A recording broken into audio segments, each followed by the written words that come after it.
Sejam bem-vindos a mais uma live do Tá na Constituição. Hoje a gente vai ter um convidado muito especial, que é Tiago Anastácio, que é advogado criminalista e debatedor do grande debate da CNN. Também escreve para o Jota. O tema de hoje, ele dá um pouco de continuidade ao tema que a gente tem tratado, né, do mês da mulher. Tiago entrou. Vamos ver se eu sei fazer isso. Eu queria agradecer, não só eu, né, porque esse projeto eu não toco sozinha, apesar de eu ser, vamos dizer, a porta-voz aqui do nosso projeto. Tem também duas pessoas maravilhosas que tocam o projeto comigo, a Ive e a Marina, e nós queremos agradecer imensamente Tiago Anastácio pela honra de estar aqui com a gente. Né? É uma honra recebê-lo. E Tiago não está conseguindo participar. É uma imensa honra de receber o Tiago aqui para tratar de assuntos que são polêmicos, né? A gente sempre, né, desde o início do nosso projeto, a gente tenta trazer o bom humor, a simplicidade para passar para as pessoas conceitos da Constituição, para a gente tentar entender o básico. E a Constituição é a regra maior do nosso país, então ela vai permear todos os assuntos do nosso país, então a gente vai sempre acabar tocando em assuntos que são complexos, né? Que são difíceis, que mexem com, principalmente esses temas, mexem com o emocional de tantas pessoas, porque a gente tem no Brasil direitos e garantias que não estão sendo protegidos e grupos minoritários que estão sendo deixados de lado. Enviar. Oi, Agora sim, agora sim. tudo bom, Bem-vindo! querido? Como é que tá? Bem-vindo! Muito obrigada por estar aqui com a gente. Para a gente é uma grande honra ter você aqui para conversar sobre esses assuntos que são polêmicos, são difíceis, mas a gente vai tentar trazer de a forma mais simples, né? Que é característico do nosso projeto. Não, antes de mais nada, o prazer é meu, é uma baita de uma honra estar aqui com vocês. Eu acompanho vocês desde que vocês começaram o canal no Instagram, a gente já se falou várias vezes. Eu acho que vocês estão trazendo, com um toque de humor, que é uma característica muito sua, com uma capacidade de expressão teatral, divertida, sobre assuntos que as pessoas não conhecem. E talvez esse seja o grande problema do Brasil. As pessoas não conhecerem o que é a coisa mais importante que é delas. São os direitos, as leis. A gente tem o costume de achar que o mundo gira ao redor do sofá da sala e dos grupos de WhatsApp. Enquanto, na verdade, a gente está cada vez mais entrando em discussões que são tão sérias, que são tão graves, que são tão complexas, sem perceber que, no final das contas, a gente não conhece o mínimo, que a gente não sabe o mínimo. E a gente está entrando numa roda gigante muito complicada, cada vez mais sério, que está nos levando para um buraco definitivo. A gente não vai conseguir sair desse buraco. Então, assim, é uma baita honra estar aqui, espero não atrapalhar hoje o papo de vocês. Meu Deus, de jeito nenhum. Você que vai trazer aqui à tona o conhecimento para esse pessoal que está entrando. A gente falou, né, que quando a gente conversou, a gente pensou aí em questões polêmicas, algumas polêmicas do STF, e eu falei para o Tiago, olha, não sou da área jurídica, né? Como já falei para ele, sou formada em teatro, sou concursada, né, trabalho no serviço público, mas a minha formação original é o teatro. Mas eu acho que é legal isso porque eu tenho. Quando o que você falou sobre o direito e a razão pela qual vocês se reuniram para começar essa página, esse canal, etc., a gente precisa pensar bem no teatro. Gostei que você usou a expressão do teatro. O teatro ele não é feito para o palco, ele é feito para a plateia. É a mesma coisa com o direito. O direito não é de quem está em cima do palco do direito. O direito é para quem está na plateia do direito. Porque são as pessoas que um dia vão entrar no teatro, vão ter o direito de se sentar, vão ter o direito de sair, até de cumprimentar os atores, irem comer uma pizza, tomar um vinho, uma cerveja, uma cachaça, não importa. O direito ele não é um fim para ele mesmo. O direito é algo que é das pessoas. É a mesma coisa que a saúde. O médico sem paciente não é médico. É que nem me disse uma vez um político, doutor, um político nordestino, com sotaque muito gostoso, ele falou, doutor, político sem mandato é que nem puta sem cama. Não tem jeito. Né? O direito sem as pessoas, sem a cidadania, não serve para nada. Ele é uma discussão estéril, ele é uma equação abobalhada, boba, eu até diria. Então, eu eu concluo o seguinte, que nós precisamos, de uma vez por todas, mudar tudo no Brasil. E acho que as pessoas que não são do direito têm que alimentar com provocações as pessoas que trabalham cotidianamente com isso. Porque tudo que a gente está discutindo no Brasil, antes de mais nada, é antigo. Segundo, tudo que nós estamos discutindo no Brasil é falso. E nós estamos caindo nas narrativas, que é esse grande problema que nós temos hoje, que é a narrativa que esconde, invariavelmente, os interesses ou políticos. Esse é o verdadeiro drama do mundo de hoje. Nós precisamos de um instrumento da justiça, e não o contrário. Então a gente pode passar aqui por esses temas, que são temas bem complicados, mas eu acho que a gente consegue, partindo de algumas premissas civilizatórias, debater sobre eles com grande tranquilidade. E tá? Até mesmo porque as minhas premissas são sólidas. É muito legal escutar isso, porque a gente fica assim, quando a gente começa um projeto, foi um projeto bem audacioso, né? Vamos lá, a gente vai falar sobre, né, a Constituição Federal, daquilo que a gente aprendeu, porque a gente sentiu esse desconforto, sabe? E as pessoas precisam saber disso, as pessoas comuns, elas precisam entender dos seus direitos, dos seus deveres, pra gente, porque assim, é uma democracia, a gente tem que saber o mínimo da democracia, a gente tem que saber quem a gente vai colocar ali para nos representar, né? E a gente tem que saber pelo que a gente luta, né? Então, vamos partir da realidade para ir para os sonhos da lei. A Constituição da República ela é um sonho. Ela é um sonho. Você vai encontrar esses sem profissão que se tornaram críticos por aí, falando mal da Constituição Federal. A Constituição é um projeto. Ela tem um projeto de Estado, ela tem um projeto de forma de governar e um projeto político, com base em critérios democráticos. Qual é o ponto? Todos eles ainda não estão ao alcance das mãos. Nós não vivemos democracia no Brasil. Esse é um ledo engano.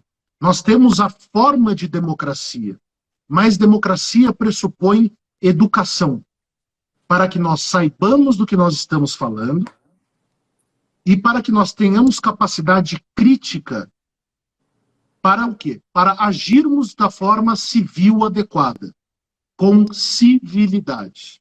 Isso é uma fantasia. Num país onde nós temos 70 milhões de pessoas sem a capacidade de ter esgoto em casa, nós não vivemos numa democracia. Nós temos a forma dela, mas nós não vivemos o conteúdo dela. Então, a primeira grande premissa é a seguinte: nós vivemos um projeto de país, um projeto que não pode ser abandonado no meio do caminho. Esse projeto pode dar errado? Pode dar errado. Nós podemos discutir? Podemos, mas antes precisamos tentar. É aquela história, você não troca de roupa, vou usar uma exemplificação simples, você não troca de roupa sem saber se ela cabe ou não. Você não leva de volta a roupa para a loja. Primeiro você testa. Nós ainda não testamos isso no Brasil. Os motivos são variados. As críticas que são feitas, na maior parte das vezes, são críticas feitas por pessoas que não sabem do que estão falando. E aí existem vários níveis de pessoas que não sabem do que estão falando. As que têm acesso à educação, mas não querem se educar. As pessoas que têm acesso à educação, mas não querem aceitar aquilo, porque aquilo demanda tempo, não é bom cérebro, é boa bunda para sentar e estudar. Existem as pessoas que não têm acesso à educação, e essa é a grande maioria do povo brasileiro, educação de qualidade, com incentivo à ciência, ciência que tanto nos falta hoje, que ciência faltante nos dá 300 mil corpos espalhados pelos cemitérios por aí hoje, na data de hoje. E existem as pessoas que não têm acesso à educação, mas ainda assim se esforçam, mais do que aqueles que têm acesso. Então, democracia no Brasil é um projeto. Nós não vivemos ela. Então, vamos partir dessa premissa nessa conversa de hoje. Aí entram os casos complexos. Aí existem os casos onde cada um puxa a sardinha para o seu lado. Onde cada um vai vivendo, lutando, dizendo no Instagram, no Twitter, no Facebook, nas rádios, nas televisões, sem ter o mínimo compromisso com a diversidade, só pensando nas suas próprias causas. E aí eu lembro sempre de uma discussão que eu tive com meu querido amigo, que foi chefe do DPEM, do Departamento Penitenciário Nacional, o Renato De Vito, que é uma das maiores intelectualidades do Brasil, quando um dia eu falava para o Renato, me diz uma coisa, e quando a gente resolver esse problema, o que a gente faz?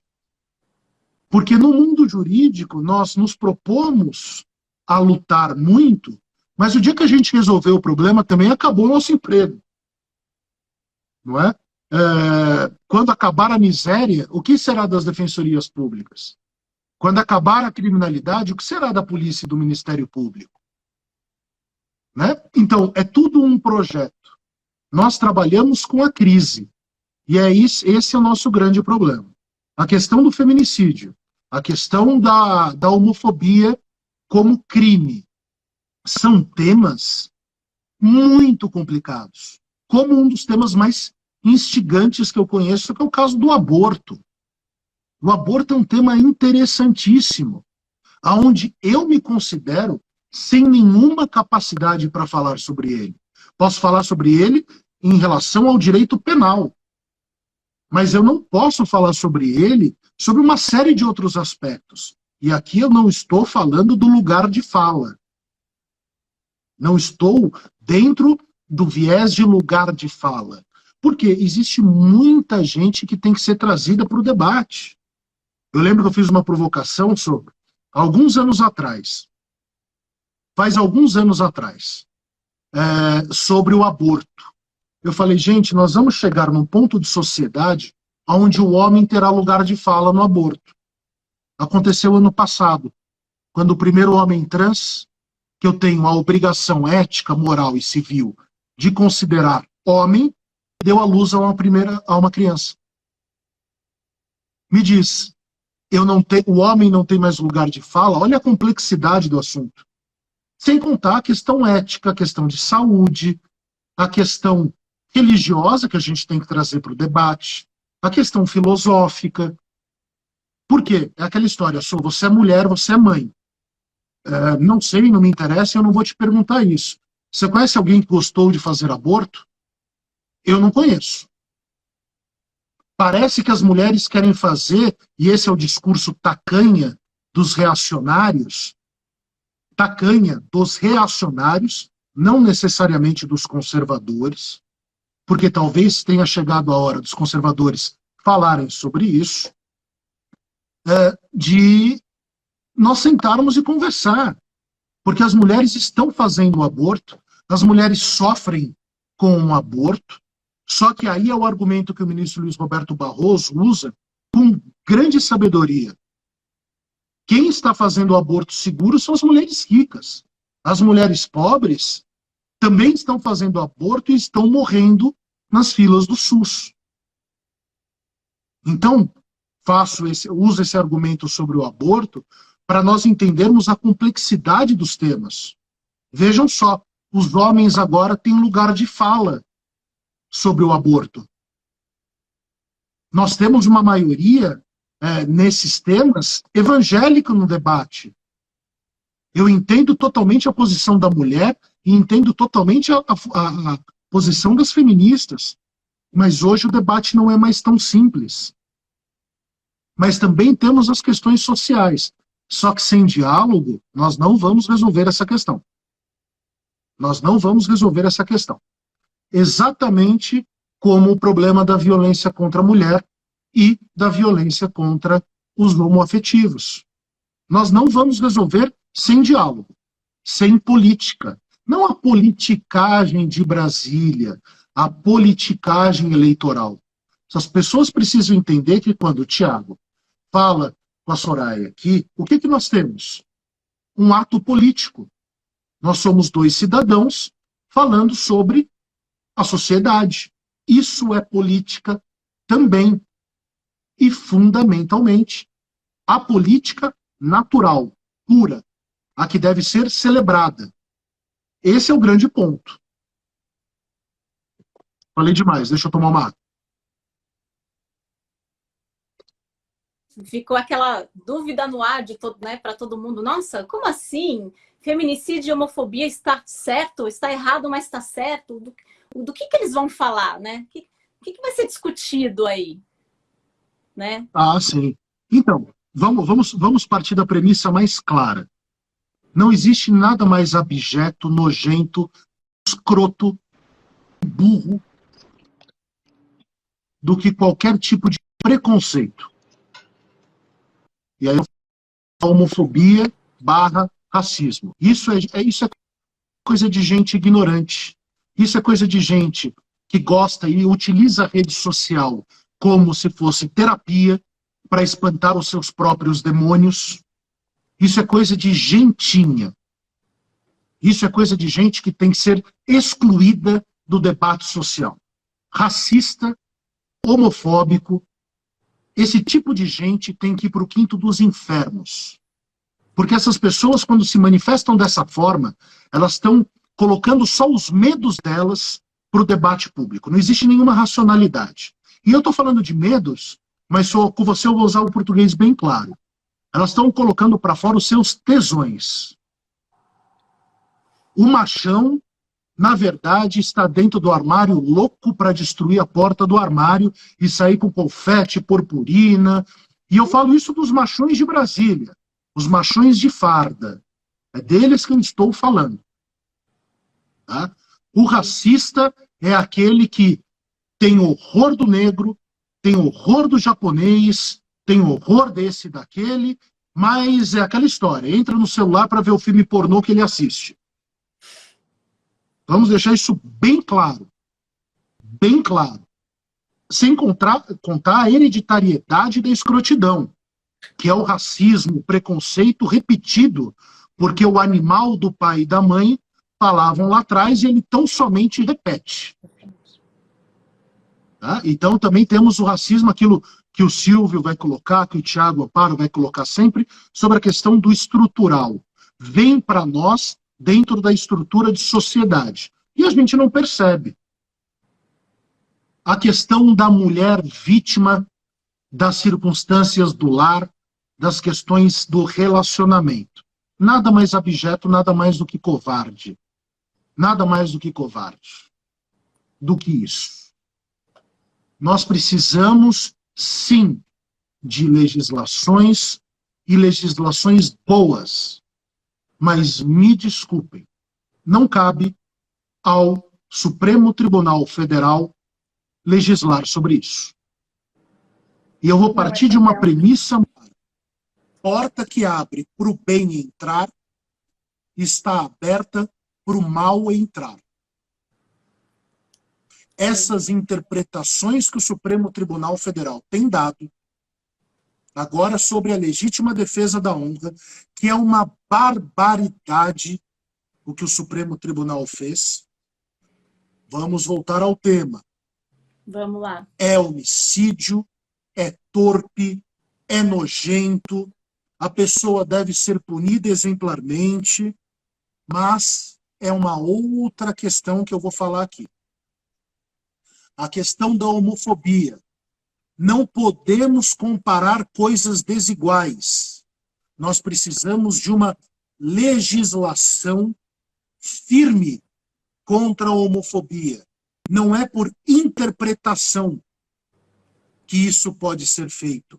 A vitória deve vir do Congresso Nacional. E aí, vamos separar o joio do trigo.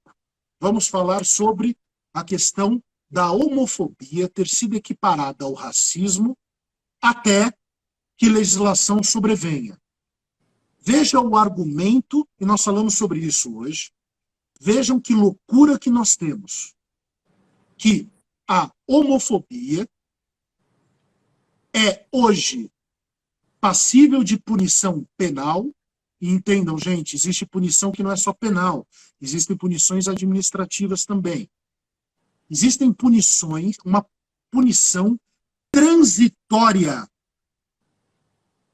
Ou seja, porque não está na lei até que o Congresso Nacional decida ter vergonha na cara e tutelar a proteção de pessoas que apenas e exclusivamente se amam. Ou seja, só, não é questão de direito, é questão de vergonha na cara. Sim. É questão de vergonha na cara. Ou seja, eu sou absolutamente favorável. Está certo que haja punição penal para todos os atentados que a comunidade LGBTQ+, espero que eu tenha acertado, eu sempre erro, todas as proteções, toda a tutela penal para essa comunidade, onde eu tenho grandes amigos, irmãos, figuras fraternais, mas não é por interpretação e equiparação transitória até que o Congresso Nacional tenha vergonha na cara. Teve uma pergunta aqui se o STF julgou num caso específico. Aí eu estava falando que era daquela ação direta de inconstitucionalidade por omissão, a DO 26, não é isso? Exato, exato. Foi numa DCO. E aquela história. Vamos defender o judiciário numa questão. Acho que é muito importante nós colocarmos, que nem o Reinaldo Azevedo colocava, os pingos nos is. Gente, o judiciário, ele tem dentro do que nós chamamos, e é o que ele está fazendo, de ativismo judicial, ou seja, a atitude judicial de dar um passo à frente na tutela dos direitos quando existe inércia do judiciário, do legislativo. O grande fomentador disso no Supremo é o ministro Luiz Roberto Barroso, que foi, por muitos anos, o grande advogado que nós tivemos na questão de direitos civis, em geral. Questão dos homoafetivos, ele que esteve na tribuna, inclusive eu indico para vocês assistirem a sustentação oral dele, que é uma obra-prima da tribuna forense, uma obra-prima. O início da defesa dele é uma das coisas mais tocantes que eu já vi. Luiz Roberto Barroso também fez muito sobre a questão do nepotismo, fez muito sobre a questão dos concursos públicos, onde mulheres eram muito vitimadas pelo machismo, e isso aconteceu ainda nessa década. Bom, o ativismo judicial, é uma autorização que os tribunais passaram a se dar quando o legislativo fica inerte na tutela de direitos. Por quê? A Constituição diz: todos são iguais perante a lei.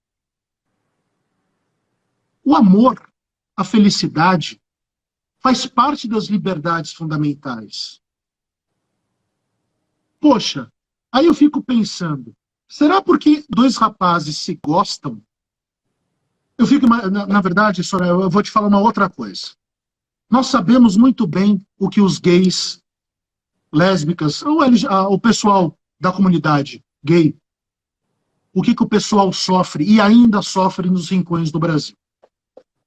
Pela primeira paixão, por se assumir nas comunidades mais carentes, muito ligadas à religião, porque a religião traz muito conforto ao ser humano, o quanto essas pessoas sofrem.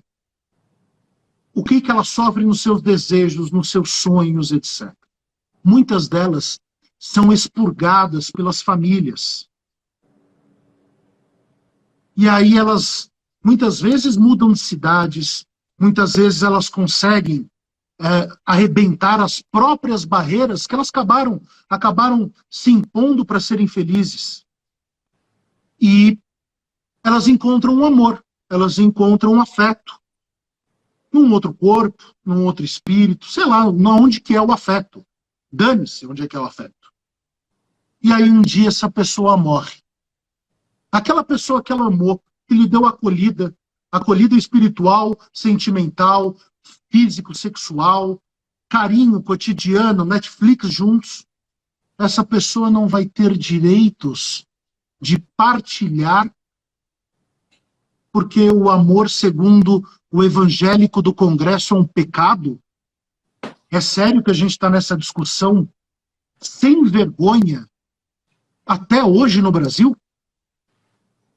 E aí o Supremo Tribunal Federal se autoriza a dizer: nós precisamos entregar tutela civil, no caso das uniões homoafetivas, e penal, no caso da tutela sobre os crimes que essas pessoas são vítimas. Agora, vamos partir da premissa, e é por isso que eu falo, o Supremo está certo, mas está errado. Politicamente está errado que isso seja feito. Por quê? Porque todas as pessoas eticamente decentes devem lutar por isso e exigir do Congresso Nacional que haja a alteração ou a criação de uma lei que proteja essa galera.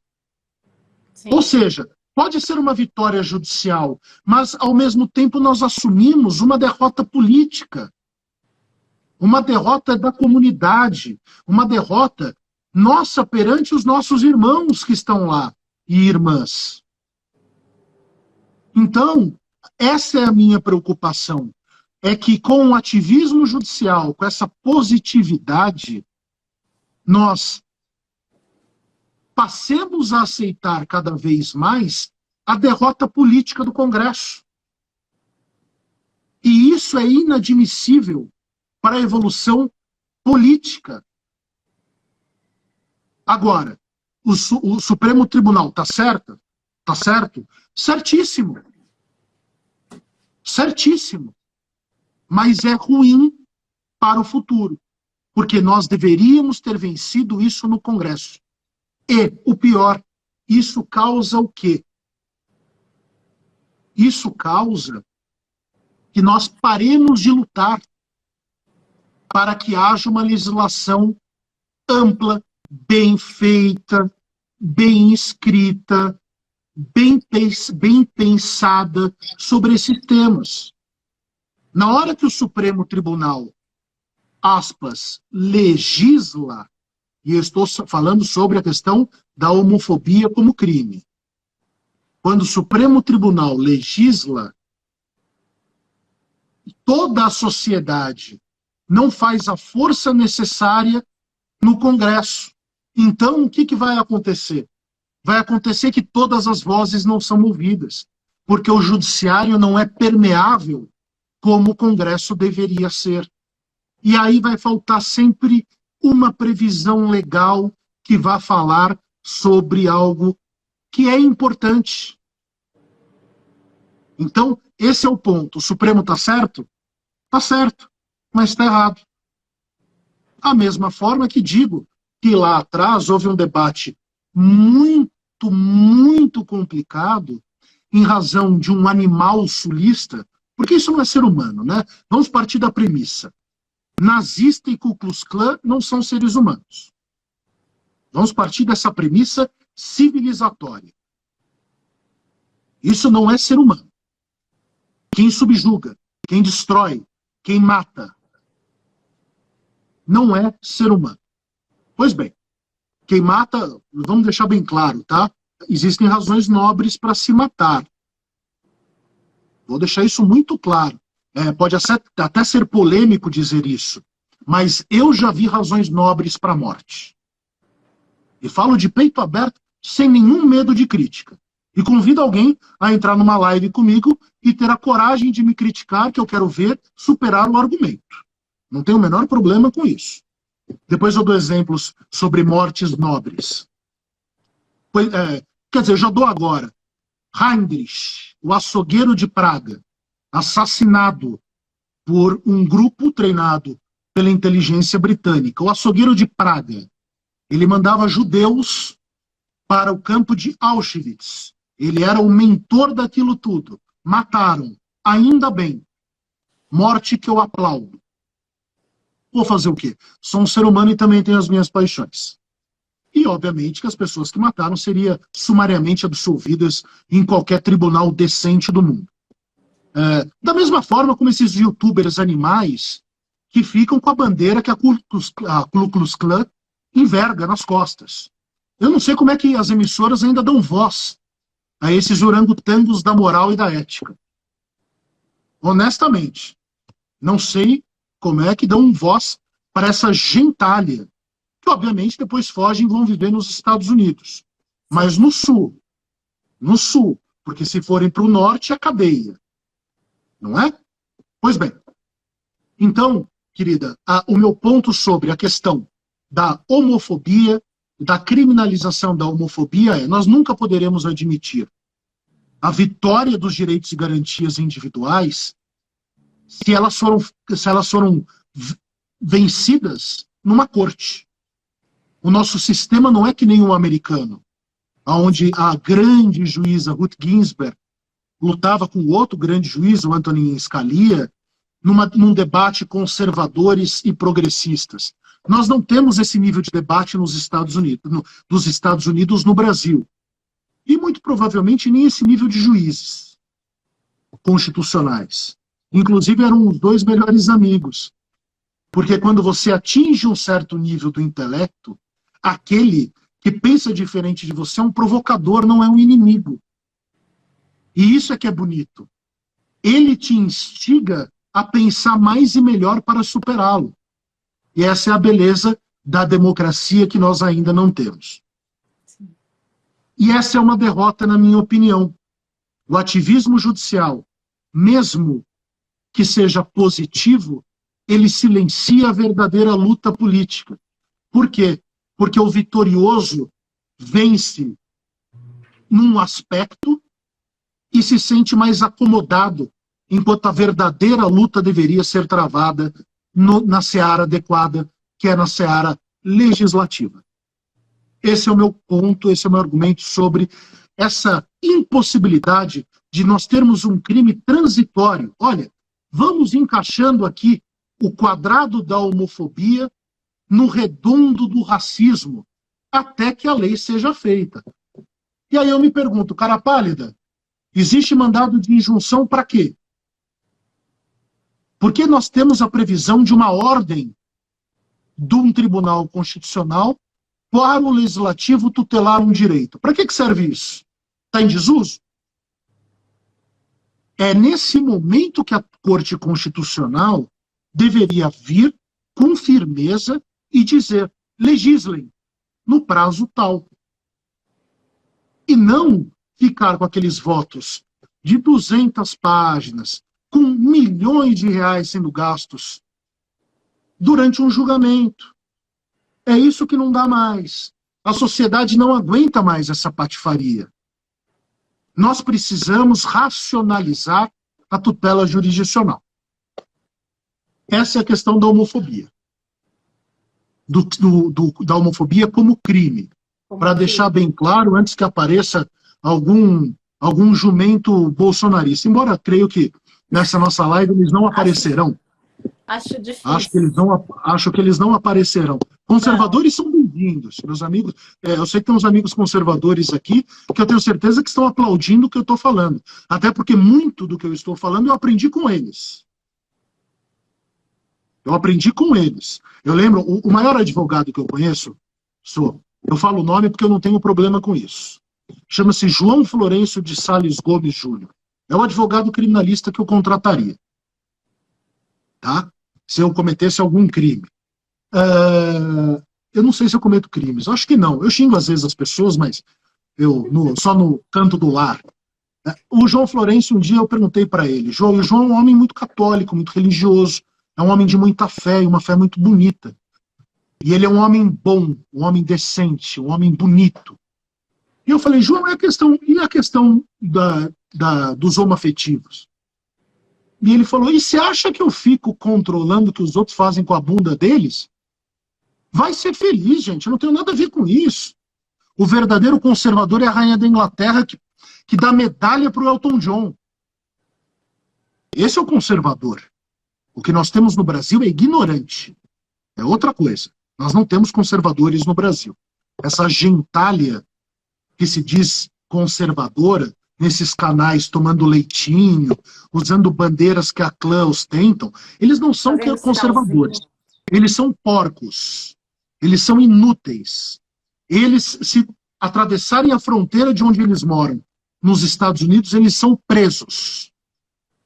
Eles não são gente. Ok? E eu aprendi isso muito com os conservadores. Mas, poxa, gente, não é no tribunal. Eu aplaudo o tribunal, o Supremo Tribunal, por fazer isso. Aplaudo, sem dúvida nenhuma. Mas a luta verdadeira é no Congresso. A gente não pode sobrecarregar o Supremo. O Supremo tem que dar ordens em injunção para que haja legislação própria. Mas não fazer malabarismos políticos e teóricos judiciais para se chegar a conclusões que não são devidas. Essa é a minha posição. Eu sou muito conservador constitucional para isso. Nós temos o instrumento adequado, nós temos a legislação adequada, basta não ter medo da voz das ruas.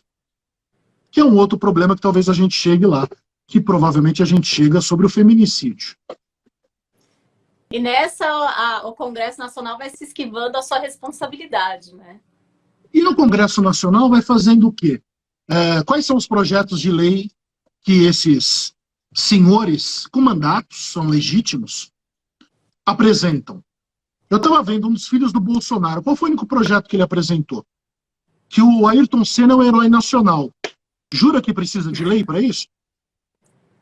Jura que ele precisa de 20 assessores, 12 assessores, gastando milhões de reais por ano, para que o povo brasileiro saiba que Ayrton Senna é um herói? Mas por quê? Porque ele não tem a menor ideia do que significa ser um congressista. Ele não tem a menor ideia do que significa a legislação. É formado em direito. Grande merda, para usar o bom francês. Eu sou doutor em direito. Conheço grandes imbecis com pós-doutorados. E pessoas simples da rua com capacidade de serem justas. Títulos em nada me espantam ou me fazem louvar alguém. Agora, óbvio que eu conheço grandes eruditos, que aí eu calo a boca e ouço. E eu faço isso cotidianamente. Calo a boca e ouço o que a pessoa tem para falar e aprendo com elas. É por isso que são 2 ouvidos e uma boca, não é? É para dar mais atenção às orelhas. Tiago, eu vi aqui uma pergunta, alguém ficou na dúvida sobre a utilização da ADO para esse caso, né? Por que mandado de injunção, não ADO? Então, esse é o grande ponto, né? A omissão constitucional. O problema é que a Constituição não se omitiu. A Constituição estabeleceu a família como elementar da sociedade, a liberdade sexual, e não há omissão sobre isso. Essa matéria não é constitucional. E aí a pessoa, quem que fez essa pergunta? Muito inteligente essa pergunta. Foi Alexandre, acho que Alexandre Sevanato, é isso? Ele Alexandre, um apareceu, ele abraço. fez 2 vezes aqui a pergunta. É que para mim não está aparecendo as perguntinhas aqui, ela está meio travadinha, mas deixa assim. Esse é o grande ponto. Não há omissão constitucional. Não há. Essa matéria não é constitucional. Nenhuma matéria sobre crime é constitucional. Ela é ordinária. Ela é da lei ordinária. E aí eu acho importante, falar sobre isso. Nós temos a pirâmide, né? A pirâmide. Constituição na ponta. E aí vai abaixando. Aqui nós temos todas as legislações ordinárias. O que são isso? Porque elas são safadinhas, né? Bonitinha, mas ordinária, como Nelson Rodrigues? Não. A legislação não usa cinta liga. Elas são ordinárias porque elas são as legislações comuns, as costumeiras, as do dia a dia. Lei trabalhista, que obviamente já arrebentaram ela. Lei penal, processual penal, civil, processual civil, etc, etc e etc. Essas legislações são ordinárias porque elas são feitas pelo Congresso Nacional. Eu estou aqui pensando, cacete, eu vou falar que são feitas pelo Congresso Nacional, quais são os requisitos de aprovação, eu não vou lembrar de cabeça agora. Enquanto eu falo, eu vou pensando a próxima coisa que eu vou falar. Mas elas são feitas pelo Congresso Nacional sem o quê? Sem as liturgias de cuidado de uma constituinte ou de uma emenda constitucional. É por isso que elas são ordinárias.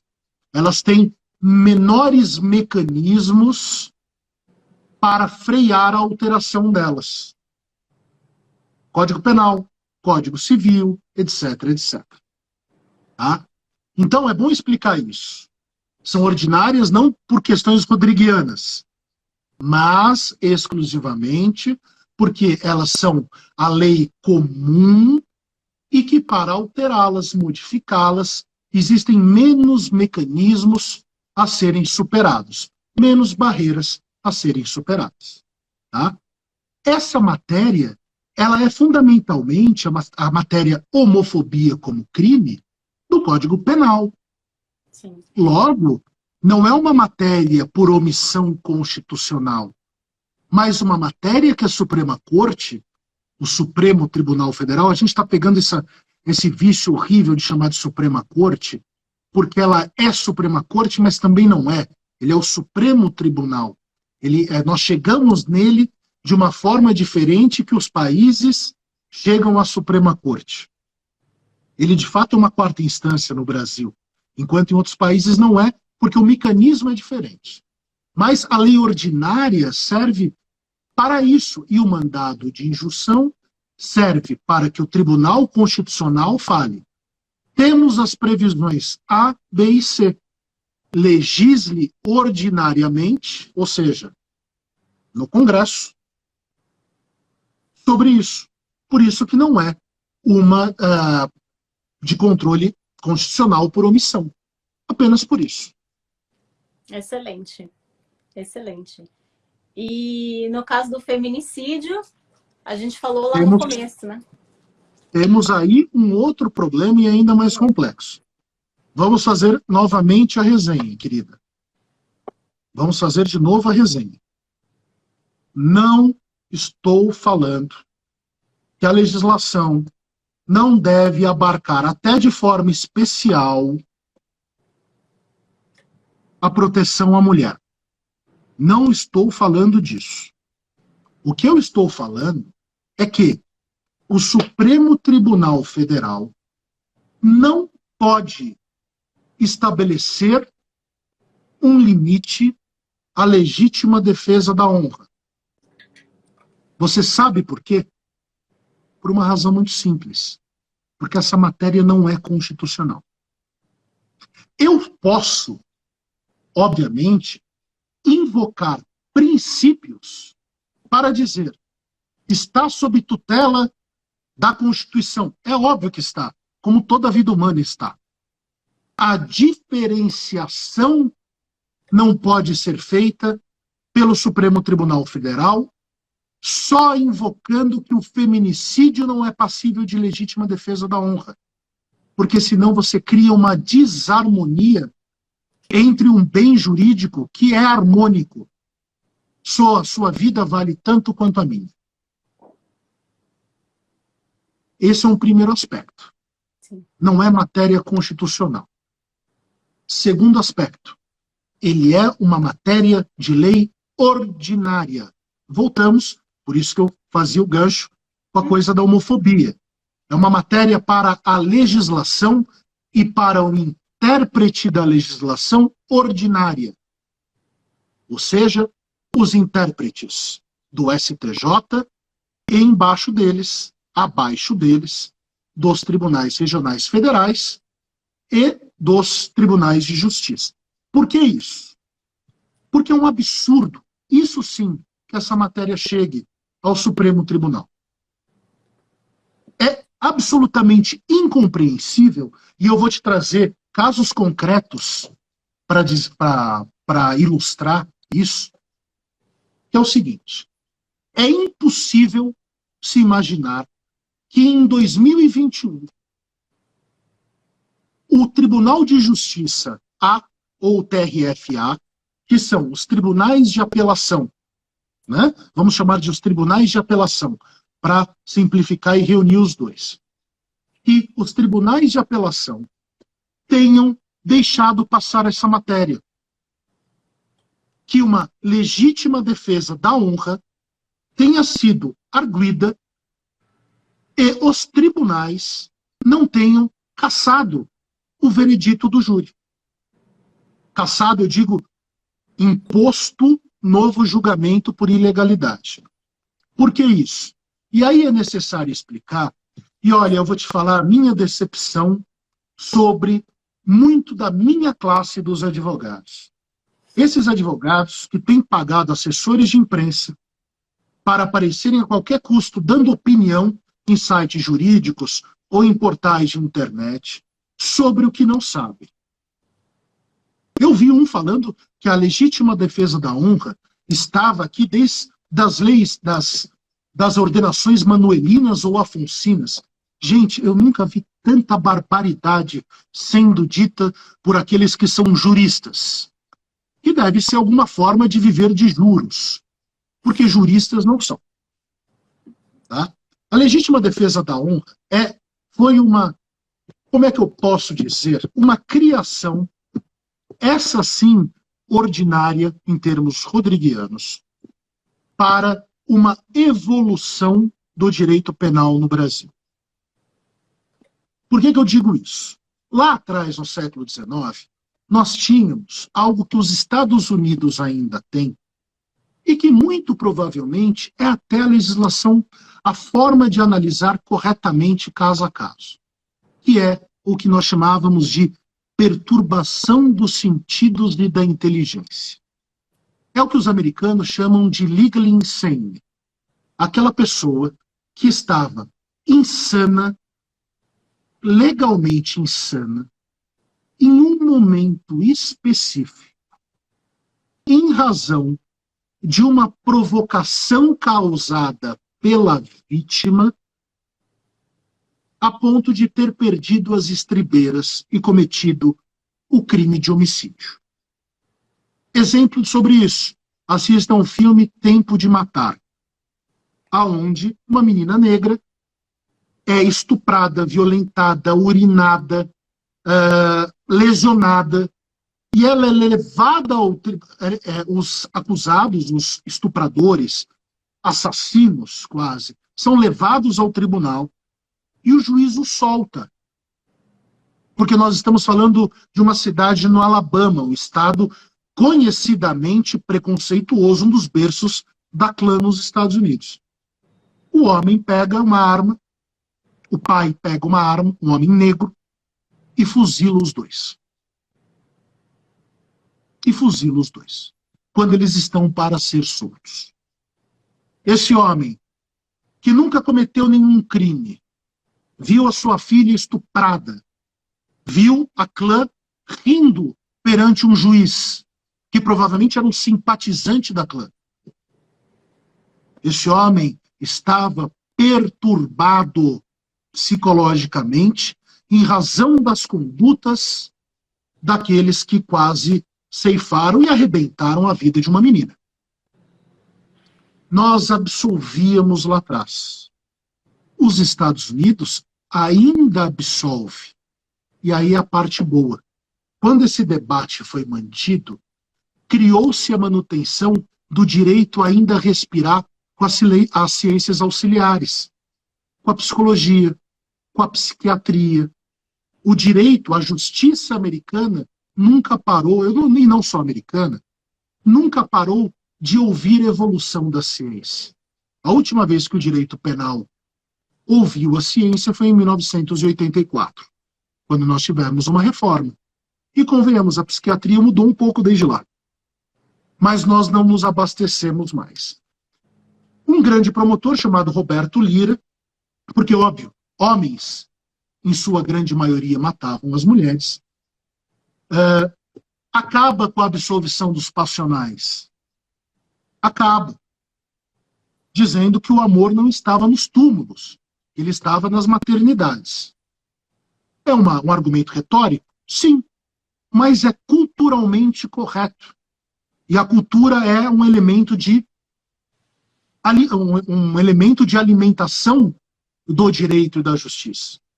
E nós vamos evoluindo até 1940, quando a nossa legislação fala que a figura da vítima provocadora deve ser punida, mas punida em menor intensidade, porque até aquela época estava comprovado que o homicida ocasional, que responde a uma agressão injusta da vítima, que em regra é criminosa. Você nunca vai ouvir alguém falando isso. Inclusive, estou para escrever sobre isso, tenho falado muito com queridos amigos do direito penal, que, na verdade, é a figura de uma pessoa praticando a reação a um crime. Porque a injusta provocação que nós temos no Código Penal de 40 é sempre um crime praticado contra o agente da conduta ou um dos seus. É um crime. Então é a reação a um crime. Eu não conheço nenhuma hipótese de que não seja, no caso da violenta emoção. Pois bem, só que os advogados tentaram mais. Porque o Código Penal de 40 traz o quê? Pela primeira vez, a legítima defesa de uma forma muito ampla e a explicação muito germânica que o direito penal italiano já tinha trazido, a gente puxa do italiano, mas toda a base é germânica daquele período, da tutela do bem jurídico. E a legítima defesa fica na parte geral. E aí é que está. Nós podemos, em tese, defender todos os bens jurídicos através da legítima defesa. Mas a legítima defesa tem um requisito, que é o da proporcionalidade, que é matéria ordinária. É matéria que não é constitucional. Isso deveria... Por quê? Só é aquela história. Você pisa no meu pé no metrô. Né? Ou, por exemplo, você fala, Tiago, você é um filho do Maquenga. Certo? Você ofendeu a minha honra? Você ofendeu. É proporcional eu dizer que enquanto você está me xingando, eu te dei um tiro no peito? Não. Claro que não. E se você já parou de me xingar, eu não estou mais em estado de legítima defesa, porque a sua agressão contra mim cessou. Então essa matéria não é constitucional, é matéria de lei ordinária. Esse é o ponto. O segundo ponto. Mas aí nós temos um terceiro ponto, que é o júri como soberano. O júri está no regramento constitucional num patamar maior do que os tribunais. Ele é uma garantia pétrea da pessoa que é acusada. Um Supremo Tribunal Federal pode dizer se um soberano, e aqui eu não estou falando do jumento presidente da República, eu estou falando de uma instituição soberana, que ela deve ou pode agir assim ou apenas assado? Não. O que os tribunais podem fazer é apenas e exclusivamente ordenar que essa instituição soberana julgue novamente. Mas é uma posição política nossa. Se julgar de novo assim, azar. Azar. Porque aí não é o judiciário que deve dar essa resposta. E aí eu volto à ideia de comunicação do direito com tudo. Quem deve dar essa resposta é um sistema educacional aonde se ensine ao machinho que faz isso que a mulher não é um objeto. Que a mulher não é passível. Esse é o terceiro argumento. Mas eu vou para o quarto. E é a questão de proibir para o caso de feminicídio, mas dizer que você, mulher, pode matar em legítima defesa da honra. Isso está errado. Porque a lei ordinária não admite essa desproporcionalidade. Então veja como o cobertor é curto, e quando o tribunal, a Suprema Corte, tende a legislar, o cobertor curto deixa arestas. E a gente não tem o que fazer com essas arestas, porque isso deveria estar no debate legislativo. E o pior, puxo dois casos muito famosos. Dois não, alguns até. Eu vou puxar de cabeça, desculpem se algum outro ponto estiver errado. Caso Doc Street. Doc Street foi absolvido. Mentira. Doc Street foi condenado por excesso na legítima defesa da honra. Coisa que só o Evandro Lins e Silva era capaz de fazer, eu não consigo nem explicar o que é isso. Tá? E também acho que não é tema para uma live, é tema para uma tese acadêmica de 800 páginas. Segundo, o Tribunal de Justiça do Rio, pressionado pelo movimento feminista, disse que não poderia reformar a decisão do júri e mandar a novo julgamento, onde Doc Street foi brilhantemente defendido pelo Humberto Telles, um dos mais palavrosos advogados da história do Brasil, um amazonense genial. Doc Street é enviado a segundo julgamento, mas o desembargador diz: se o doutor Evandro não tivesse exagerado na defesa e conseguido o excesso na legítima defesa da honra, e tivesse conseguido o homicídio privilegiado em razão da injusta provocação da vítima, nós não poderíamos ter alterado a decisão e mandado a novo julgamento. E aí o debate da legítima defesa da honra ganha o espaço do debate do homicídio privilegiado. Por quê? Existem casos em que se comete um crime. E aí vem o problema para os pessoais que estão, para o pessoal que está aqui, para as pessoas que estão aqui, meditarem.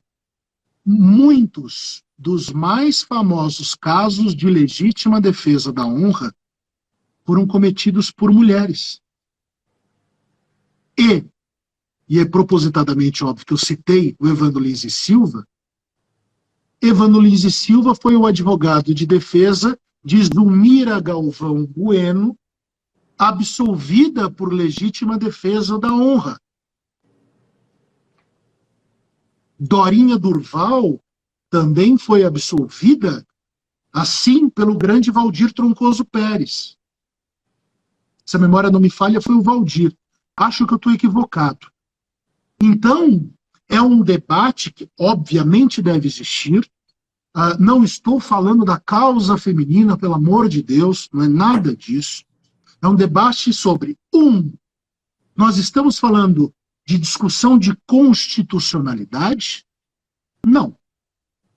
Nós estamos falando de um debate sobre lei ordinária, que, se chegou à Suprema Corte, é porque não há compreensão dos profissionais da justiça sobre a sistemática penal e sobre a sistemática do tribunal do júri. É um absurdo esse tema ter chegado, porque é desproporcional à legítima defesa da honra. A violência interromper a voz, as palavras, ou o sexo com o alheio, com o outro. Não é a bala que se resolve isso, porque é desproporcional, segundo a lei. Agora vem o Supremo Tribunal Federal e impede isso, a arguição disso no júri, onde ele não pode ter ingerência. Gerência nenhuma. O júri é soberano, ele está à parte do sistema de justiça. Ele é organizado pelo Poder Judiciário, mas ele é uma cláusula pétrea e à parte, aonde a consciência do jurado vai dizer. E se eu tolho esse direito, aí eu faço analogia com a questão da homofobia que falávamos agora. Se eu tolho esse direito, o que acontece? Eu não tenho políticas de incentivo de discussão sobre essa barbaridade acontecendo nas escolas e no seio social. Então perceba que é o errado atrapalhando as discussões que de fato são importantes para esses temas. E eu acho um absurdo os advogados louvando isso. É uma barbaridade isso. É uma barbaridade. Por quê? Porque desrespeita-se a equidade. Fica parecendo que a vida da mulher vale mais. E não vale. A mulher precisa de proteção? Precisa. Está aí o feminicídio, que está sendo mal usado, inclusive, viu? Está sendo mal usado. Porque agora a mulher é vítima de feminicídio para além da relação do lar, amorosa. Eu digo do lar porque é no ambiente doméstico onde a relação afetiva, em regra, acontece. Mas não precisa ser do lar, é claro. E está falando aqui o advogado que conseguiu Maria da Penha para transexuais, para mulheres, e tem acontecido muito e tem me preocupado muito também. O aumento da violência contra a mulher em relacionamentos homoafetivos. É um problema muito sério que a gente vai ter que... a gente tem data marcada para falar sobre isso. A mulher está sendo objeto de posse também por mulheres. Veja a gravidade disso. Veja a gravidade disso. Então são problemas muito complicados, aonde os tribunais, no caso da legítima defesa da honra, o Supremo está completamente errado. Completamente errado. Aí é que está. E aí nasce uma crítica, que é uma crítica positiva. Chegou a hora de nós termos um penalista ou um processualista na Suprema Corte. Muitos casos penais estão lá e nós estamos criando uma dissonância muito grave do que é o direito com o que está sendo julgado sobre o direito. Nós precisamos de um ministro, pode ser, nós temos hoje, acho que 6 ou 7 professores catedráticos no Brasil, em direito penal. Nós temos, por exemplo, em São Paulo, tem um Badaró, que é o Gustavo Badaró, que é um craque em processo penal, professor catedrático da São Francisco. Creio que o Zanoide também tenha conseguido a titularidade agora, não lembro. Tem muita gente boa. Nós precisamos de alguém lá para dar balizas.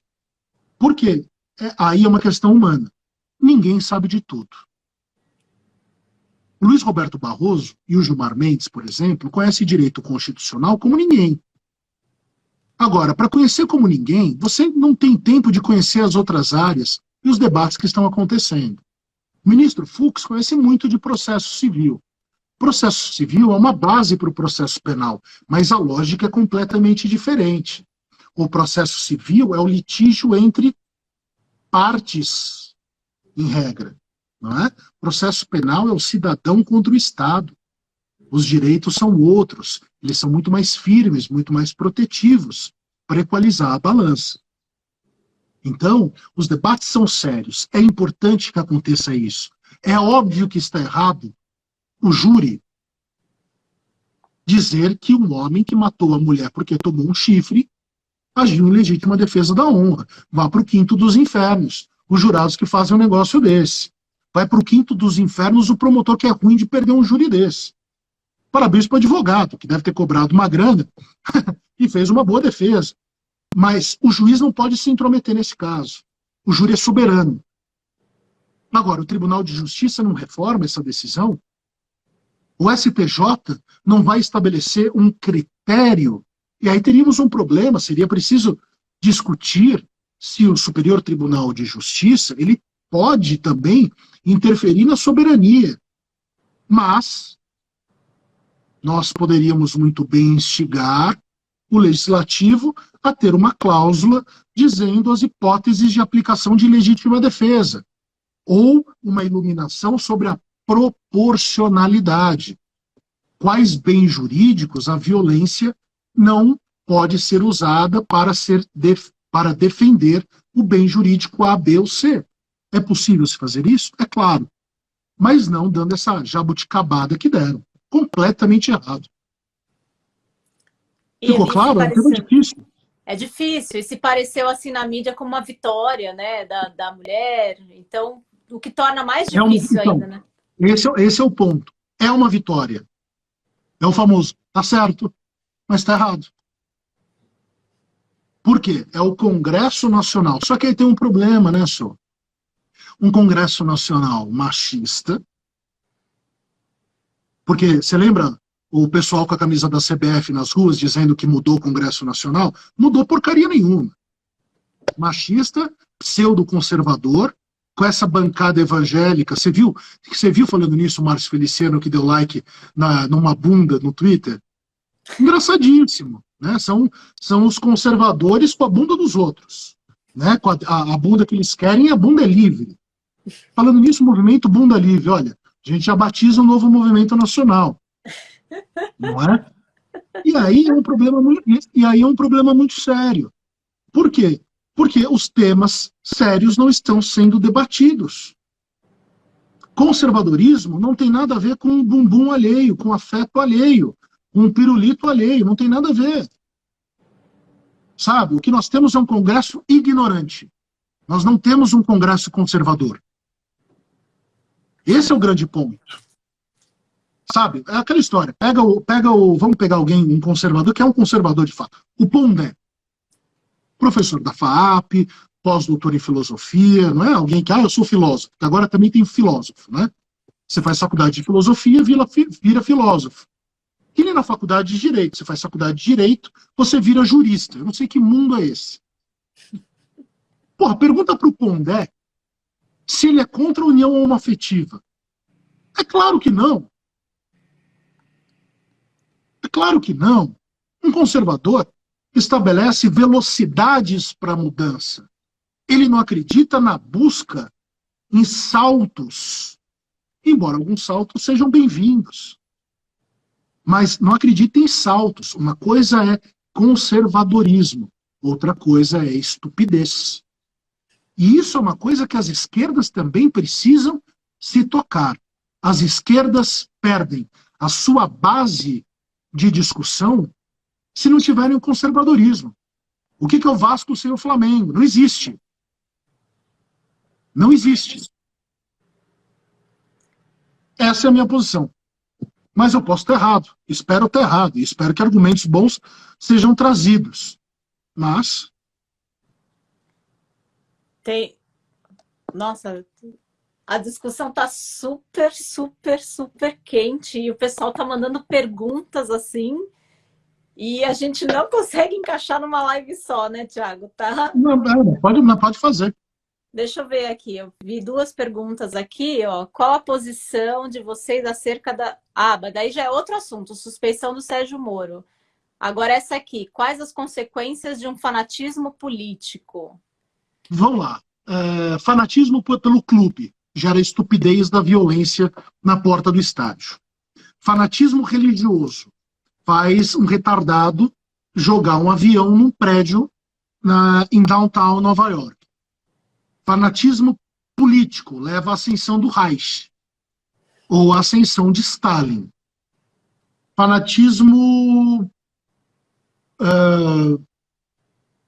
Cara, não vai ter exemplo.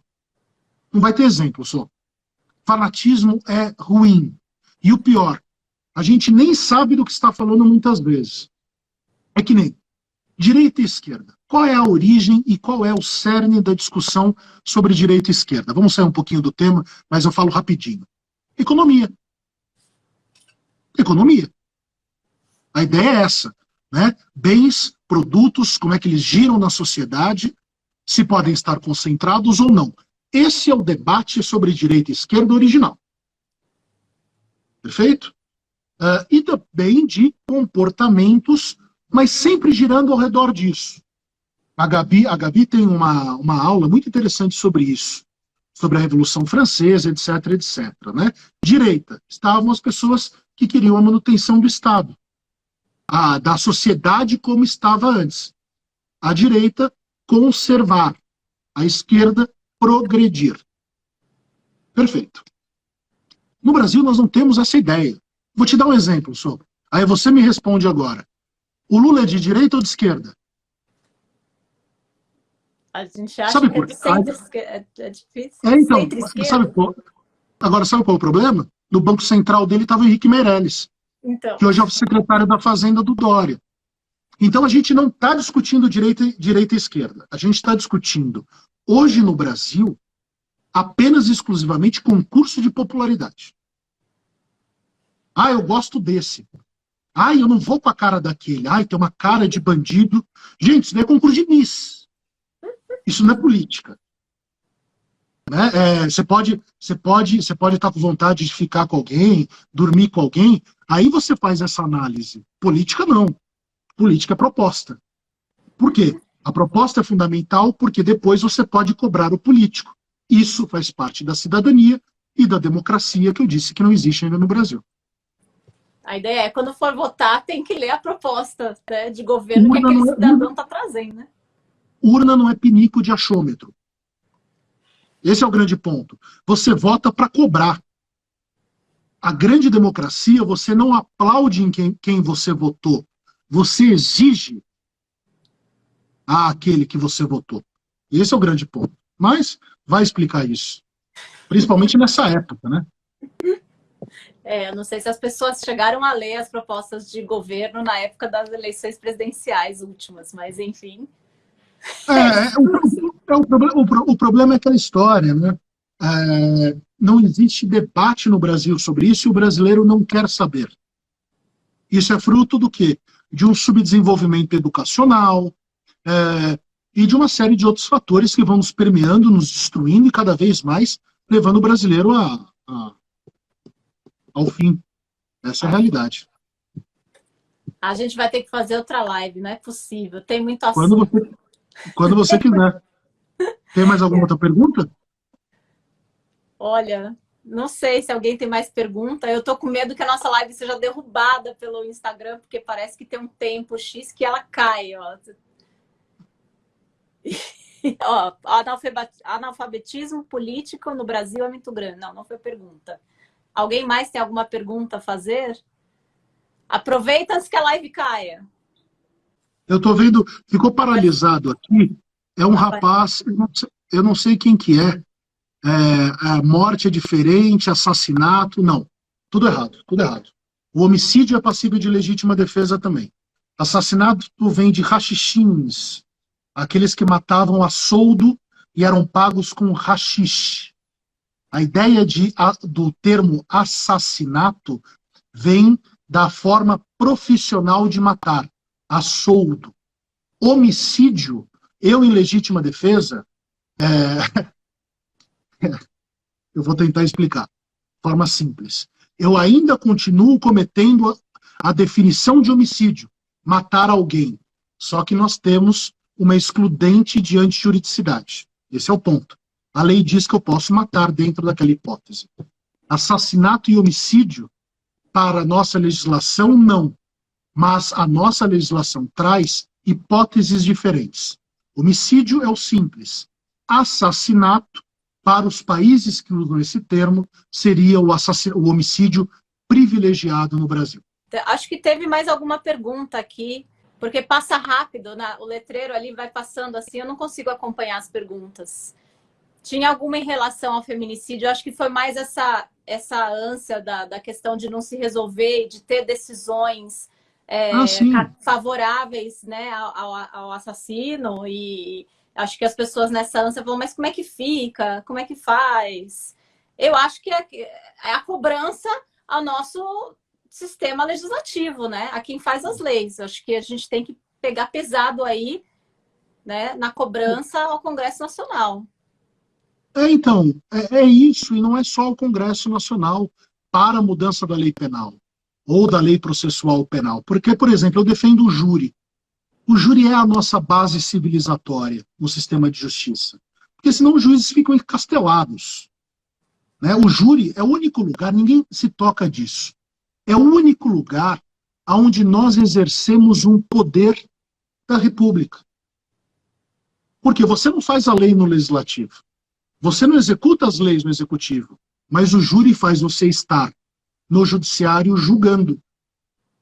É a única participação popular direta que nós temos no exercício fim de um poder. Né? Eu sou muito crítico ao júri. Muito crítico. Não a instituição, mas como ele está. Porque, em regra, quem muda a lei do júri nunca pisou num tribunal. Nós temos muita coisa para mudar, mas é com debate, é com uma boa política, com discussão, com gente boa ao redor, não com representantes de instituições. Porque é o que está acontecendo no debate brasileiro também. Manda um promota, manda um advogado, manda um juiz eco, vamos mudar a lei. Não! Quem é bom nisso? Quem tem experiência nisso? E isso é que está faltando cada vez mais. Deixa eu ver o que mais aqui. O que você acha do populismo nas decisões judiciais? O ativismo já é realidade em crimes de ódio? Olha, eu vou dar um exemplo para você, até porque está aqui do meu lado.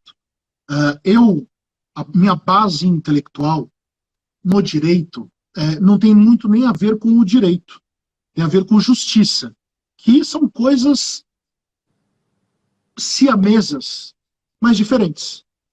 São dois organismos siameses, mas diferentes. São corpos distintos. A minha base intelectual sempre foi o julgamento justo. E o julgamento justo tem um antagonista que nos facilita o estudo, que é o erro judiciário. Está aqui, ó. Está do meu lado. O erro judiciário, de um advogado francês chamado René Fleuriot. É o livro clássico sobre o tema. O grande problema que nós temos do populismo judicial é que, em razão de nós não entendermos o que é política, sabermos o que é política, nós começamos a impor aos tribunais, e isso acontece há muitos séculos, não é? As nossas vontades. Eu quero que o meu adversário político seja condenado a qualquer custo. E aí, nós queremos que a opinião pública exerça força no tribunal. Te digo de coração aberto, quando isso acontece, a chance de erro é absoluta. Porque exige-se velocidade, admite-se que viole-se a lei, cria-se a ideia de dar satisfação, e aí eu me pergunto, você já viu o povo indo para a porta do tribunal pedir a absolvição de alguém? Não. As camisetas são feitas para a condenação. Quando o povo brasileiro, como qualquer povo subdesenvolvido, fala, queremos justiça, nós não estamos falando, queremos um bom julgamento. Ele está falando, nós queremos a condenação. Não leu o processo, não conhece os fatos, não conhece a lei, não conhece os argumentos e exige a condenação. Então, é aquela história. Nós tiramos, para responder bem a pergunta, nós tiramos o julgamento do meio das praças, porque no passado os julgamentos eram nas praças. Sim. Nós tiramos das praças e colocamos em recintos, em prédios, exatamente para que a massa não influenciasse os julgamentos e nós julgássemos a partir da lei, dos fatos e dos argumentos sobre a lei e os fatos. Só que aí nós ouvimos o que do Supremo Tribunal Federal? Nós precisamos ouvir a voz das ruas. Sabe qual é o caso mais famoso em que o povo teve voz no julgamento? Sabe qual é? O julgamento de Cristo. Escolheram o ladrão. Sim. Encerro o meu argumento com isso. Perfeito. Só isso. Não tem mais o que dizer. O povo que ouça e medite sobre o argumento. Ah, eu sou um moralista. Eu sou pela família. Eu sou um cristão. Ah, é, bonitão? Você sabe o que a multidão na porta do tribunal escolheu? Por quem escolheu? Então. É só esse o argumento. Excelente. Excelente. Nossa, a gente tem tanta pergunta. Alguém me falou assim, manda as perguntas depois para o Thiago responder no Twitter. Eu nem sei como é que eu poderia fazer isso, se eu consigo salvar esse monte de pergunta. Tem eu respondo, você não vai subir no YouTube? Eu vou subir no YouTube. Será que isso pede fica? Não, mas pede para as pessoas escreverem. Ah, muito bem, viu, gente? Depois que eu subir essa live no YouTube, vocês podem escrever lá as perguntas e a gente manda para o Thiago também, na medida do possível. A gente fecha uma outra live aí mais para frente. Porque entraram outros temas também. Entrou a questão do Moro, entrou suspeição, eu não sei. Entraram vários temas aqui. Gente, não, eu te respondo em 2 minutos. Esse tema do Moro, a gente encheu o saco. Entendeu? Cara, eu vou ser muito honesto. Eu não vou falar do caso. Eu atuei no caso. As pessoas falam, ai, você defendeu. Eu defendi nada. Vocês não sabem que meu cliente delatou de gente do PT. Ih, tô falando, só fala abobrinha, porque não vão procurar. Tá na internet. Mas não vão procurar. Bom, eu vou falar para vocês uma coisa. Suspeição vem de suspeitar. Tá? O que ontem alguns ministros do Supremo falaram é de corar qualquer pessoa que estuda. Tá? A questão é, quando? E aí eu não quero saber se é o Lula, eu quero que o Lula se exploda. Não estou nem aí para o Moro, não estou nem aí para o Supremo. A questão é um debate de cidadania que eu estou tendo, esse papo é de cidadania com vocês. No momento em que o juiz viola por 2 vezes a lei, não tem mais nem que se discutir se ele está suspeito ou não. Se eu devo suspeitar dele ou não. Acabou. Existe uma lei sobre grampo telefônico falando, não pode ser público. Ele publicou. Você não pode conduzir alguém de forma violenta ou com uso da força se essa pessoa ainda não foi intimada. É um último recurso. Ele fez isso com Lula. Nos 2 casos. Acabou o assunto. Porque aquela história, eu lembro só do Paulo Francis falando do porquê que ele foi para os Estados Unidos. Ele falou que foi assistir um filme, e aí o filme estava fora de foco, 1970 e alguma coisa. E ele foi reclamar. O cara respondeu, pô, mas você também quer o filme em foco? Aí ele falou, quer saber, eu fui embora. Chega do Brasil. Porra, a gente vai discutir se o juiz tem que respeitar a lei, vai para o quinto dos infernos, não tem mais debate. Entendeu? Não tem mais debate. Eu não estou sendo lulista, quero que o Lula, olha, tenha uma boa vida, como eu espero que o Bolsonaro tenha uma boa vida, embora o Bolsonaro não tenha respeitado a vida de 300 mil pessoas. Mas assim, me desculpe do fundo do coração. No momento em que o Brasil começa a discutir, né, que se o juiz deve respeitar ou não a lei, no momento em que todo mundo começa a falar de suspeição e não se tocou que a palavra vem do suspeitar, não comprovar, suspeitar, porque se fosse comprovação, seria exceção de comprovação, não exceção de suspeição. A lei não usa palavras verbetes de forma equivocada. A lei é a lei. No momento em que a gente está discutindo, não tem prova que não tem prova que funciona, mas não tem prova que não funciona, vai para o quinto dos infernos. Eu não vou argumentar sobre isso. É muito simples. É muito simples. Sim. A gente tem que parar de dar legitimidade ao ridículo nesse país. E com detalhe, viu? A culpa... Vamos imaginar que Lula é culpado. Eu não li o processo, não vou ler também. Não me pagaram para isso, eu sou um profissional disso. Não sou curioso sobre o processo dos outros. Mas eu vou te dizer uma coisa. Muito provavelmente, o caso do Lula está prescrito. Tá? A culpa é de todo mundo que fingiu que não ouviu que Sérgio Moro era suspeito, que apoiou ele na suspeição. Eu queria tanto ver o Lula condenado, porque é concurso de Miss, né? Vamos mandar a Miss para cadeia, porque eu acho. Ler a porra do processo ninguém lê. Mas, tirando isso, desculpe pelo palavrão, a culpa é de quem apoiou o errado.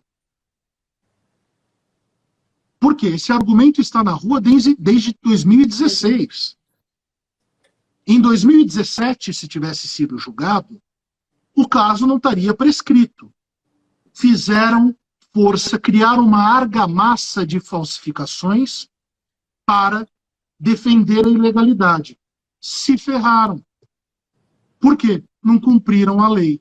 Aplaudiram o juiz que violou 2 vezes a lei. Lembra do ridículo das sinceras escusas? O Moro não pode dizer que não conhece a lei de interceptações telefônicas, porque ele entende muito bem disso. Ele se dizia especialista em combate à lei, ao crime organizado. E essa lei, em regra de tráfico, de interceptação, é para combater o crime organizado. Então, ele mentiu, as pessoas sabiam que estavam apoiando a ilegalidade, porque ele pediu desculpas. Faço a pergunta, você pede desculpas por coisa que você não errou? Esse é o ponto. Então, eu não vou mais debater Moro. Aplaudiram o errado, que o errado agora caia no colo de quem aplaudiu. Eu não ganho nada com isso. O Lula não é meu cliente foi maravilhosamente bem defendido, está em casa, foi um sufoco danado, entendeu? Sufoco danado, porque o caso era muito mais complexo do que as pessoas imaginam, mas vou fazer o quê? Sim. Aquela história, né? Era só o que me faltava as pessoas acharem que juiz não tem que cumprir a lei. Era só o que me faltava. Exatamente. É a retórica do concurso de Miss. Mas é por isso que a gente bate na tecla de que a gente precisa do básico do conhecimento, né? Pelo menos iniciando com a nossa Constituição. É porque é o conhecimento que nos traz o senso de ridículo, a vergonha alheia. Sabe? É aquela história. Eu vou te falar uma coisa, e quem está nos assistindo, o podre ainda não apareceu. Eu citei aqui o Gustavo Badaró, inclusive mandar um abração para ele, eu tenho muito carinho, muito respeito por ele. O Gustavo descobriu há 2 dias, professor Gustavo, desculpe, ser formal, ele é professor catedrático de processo penal. Merece todas as honras possíveis. O Gustavo descobriu, há 2 ou 3 dias, que processos secretos tinham sido abertos e que usavam esses processos para pedir interceptações ilegais. A discussão sobre a Lava Jato não acabou. Agora é que ela vai ficar séria. Lembrem-se e assistam o filme Em Nome do Pai, com Daniel Day-Lewis, quando Emma Thompson, num papel maravilhoso, um dia descobre que as provas de inocência tinham sido introduzidas num processo secreto a que a defesa não tinha acesso. Assistam esse filme. O Daniel Day-Lewis dá um show, a Emma Thompson dá um show de atuação. É um filme maravilhoso. Tem uma das cenas que talvez seja a cena mais bonita do cinema. Eu não vou dar spoiler. Se bem que o filme é de 1990, né, mas nem tempo para spoiler, né? Mais alguma coisa? Deixa eu ver. Travou aqui meu negócio de perguntas aqui. Alguém pediu a definição do feminicídio? A morte de mulher. É que aí, opa, calma aí, para não que haja erro. Feminicídio não é antagonista de homicídio, tá? O homicídio vem do homus, que é a ideia geral da raça humana, tá? Não é, existe a morte do homem ou o homicídio. Feminicídio é a morte da mulher. Não é nada disso, gente. Tanto que houve a cláusula especial do feminicídio. São coisas diferentes. Não vamos achar que feminicídio é morte de mulher. Feminicídio é apenas os casos de morte de mulher em razão das relações afetivas e por causa da sua condição de mulher. Tá? São coisas diferentes. É uma causa de aumento de pena. Não é um outro tipo de crime. Tem perguntas ainda do Moro que ainda já não mais cabe, mas eu acho que a gente pode encerrar e aí o pessoal pode passar as perguntas depois quando a gente subir a live, né? Eu acho que foi muito bacana essa conversa. Bom. Foi incrível. Vamos querer mais vezes. Nosso querido Thiago Anastácio aqui. Sempre que vocês quiserem. Veio nos honrar com sua presença, seu conhecimento, que é muito vasto, e trazer esse conhecimento assim democraticamente aqui, né, para a gente, para dividir tudo isso é muito legal, muito bacana. Muito obrigada, Thiago. Para quem não sabe, o Thiago, quando a gente começou nosso projeto, a gente mandou para ele e ele, sabe, conhece desde o início, ele gostou, ele quis apoiar, e isso para a gente é muito, muito especial. Querida, parabéns para vocês e saiba que quando vocês quiserem, é só chamar. Tá bom? Tá. Imagina. Ótimo. Beijo grande, beijo a todos. Um beijão. Até.